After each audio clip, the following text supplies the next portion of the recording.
तर नमस्कार मित्रांनो, तुमचं स्वागत आहे पुन्हा एकदा एका नवीन आणि खास व्हिडिओमध्ये।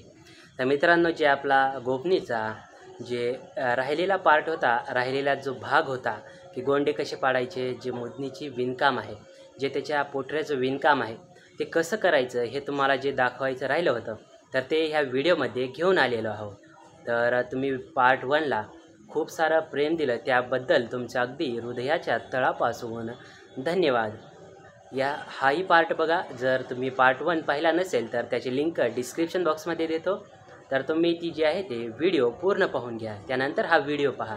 आणि शेवटी जे आहे ते तुम्हाला तुमच्यासाठी एक खास सरप्राईज पण आहे। तर ते काय आहे, तर आपण गोफण कशी चालवायची आणि त्याचा आवाज कसा येतो हे पण तुम्हाला या व्हिडिओमध्ये दाखवण्यात येणार आहे। तर व्हिडिओ हा शेवटपर्यंत पहा।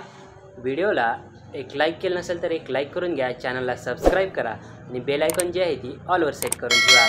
तर चला तर मित्रांनो, आजच्या व्हिडिओला सुरू करूया।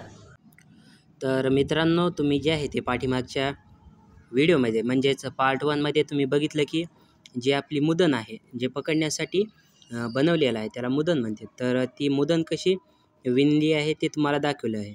पण ते जे पोटरे आहेत, तर पोटऱ्याचं जे विणकाम आहे तर ते कशा पद्धतीचं आहे तुम्ही बघू शकता। अत्यंत महत्त्वपूर्ण असं जे आहे ते हे काम आहे आणि तुम्हाला पण आवडतच आहे, कारण की तुम्ही जसं पहिल्या पार्टला अतिशय प्रेम दिलं, त्यामुळं आत्ता हा लगेचच दुसरा पार्ट जे आहे ते तुमच्यासमोर प्रस्तुत करत आहोत। तर मित्रांनो, व्हिडिओला एक लाईक नक्की करा, चॅनलला अजून सबस्क्राईब केलं नसेल तर नक्की करून घ्या, कारण असेच नवनवीन व्हिडिओ पाहायला तुम्हाला भेटणार आहेत। त्यामुळे जे आहे ते तुम्ही लवकरात लवकर चॅनलला सबस्क्राईब करून घ्या आणि आमच्यासोबत जोडले जा। तर मित्रांनो, तुम्ही बघू शकता आपलं विणकाम झालेलं आहे। तर आता काय करायचं आहे, तर आपल्याला तिथं काय करायचं आहे, एक गोंडा लावायचा आहे, म्हणजे तो कसं एकदम छान दिसेल मुदनीच्या खाली। तर तुम्ही बघू शकता गोंड्यासाठी जे आहे ते आपण जे कांद्याचे पोते राहते तर त्याच्या दोऱ्या काढलेल्या आहेत आणि अशा प्रकारे तुम्हाला पण पकडून घ्यायचं आहे जर तुम्हाला बनवायचे असेल तर।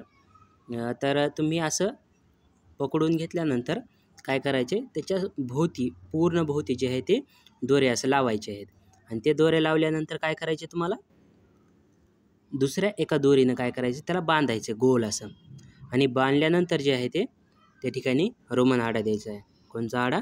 रोमन आडा, कारण की ते जे आहे ते निष्ठणार नाही आणि तुमचा जे गोंडा आहे ते खूपच छान दिसणार आहे। तर अशा पद्धतीचा जे आहे ते तुम्हाला आडा द्यायचा आहे।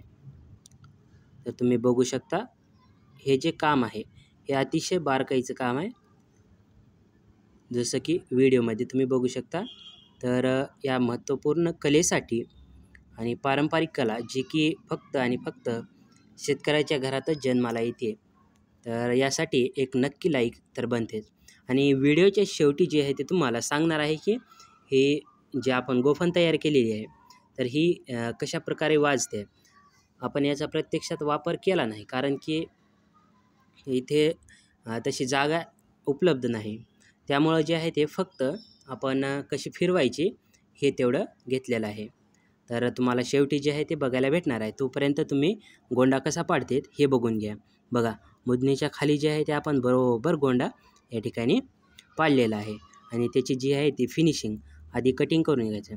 जे आपण दोरी लावली होती तर त्याची आता कटिंग केली आहे, तर तुम्हाला नंतर दिसेल की खरोखरच किती छान जे आहे ते या ठिकाणी गोंडा पाडलेला आहे। तर अशा प्रकारे जे आहे ते कटिंग चालू आहे, तुम्ही बघू शकता। आणि अशा प्रकारे विणणं हे जे आहे ते खूपच किचकट काम आहे। दिसायला अतिशय सुंदर दिसत आहे, पण याचं नक्षीकाम जे आहे, जे विणण्याचं काम आहे, हे खूप किचकट आहे। तर या ठिकाणी फायनली आपला जे आहे ते गोंडा तयार करून झालेला आहे। तर तुम्ही बघू शकता अशा प्रकारची त्याची डिझाईन आहे, अशा प्रकारे तो किती सुंदर दिसायला लागला आहे। तर ही जी सुंदरता आहे, ही सुंदरता आपोआप येत नाही, तर त्याच्यासाठी खूप कष्ट आणि मेहनत घ्यावं लागते। कहते हैं ना, हर खूबसूरत चीज़ जो है यहाँ पर खतरनाक होती है, तो इसके पीछे की वाली जो मेहनत है वह बहुत ही ज़्यादा मेहनत है। म्हणजे खूप जास्त या ठिकाणी मेहनत घेऊन या ठिकाणी बनवलेलं आहे। तुम्ही वर बघू शकता आपल्याला पकडण्यासाठी मुदन पण केली आहे आणि त्याच्या खाली सुंदर असा गोंडा तयार केलेला आहे. आता पुढे पण आपल्याला जे आहे ते गोमीपाशी जे आहे ते 2-3 गोंडे लावायचे आहेत. जे गोम आहे त्या ठिकाणी जे आहे आपल्याला 3 गोंडे पाडायचे आहेत. तर ते गोंडे कसे पाडायचे आहेत, पाडल्यानंतर ते कशी दिसेल ते पण तुम्हाला पुढे दाखवणारच आहे. तर काही अशा प्रकारे जे आहे ते तुम्हाला आपली गोफण तयार झालेली दिसेल. आणि याचा जे प्रत्यक्षात आपण वापर कसा करायचा हे पण आपण तुम्हाला सांगणार आहोत. तर मित्रांनो, प्रत्यक्षात गोफणीचा आवाज कसा येतो आणि ती कशा प्रकारे चालवली जाते हे तुम्ही थोडीशी एक झलक पाहून घ्या.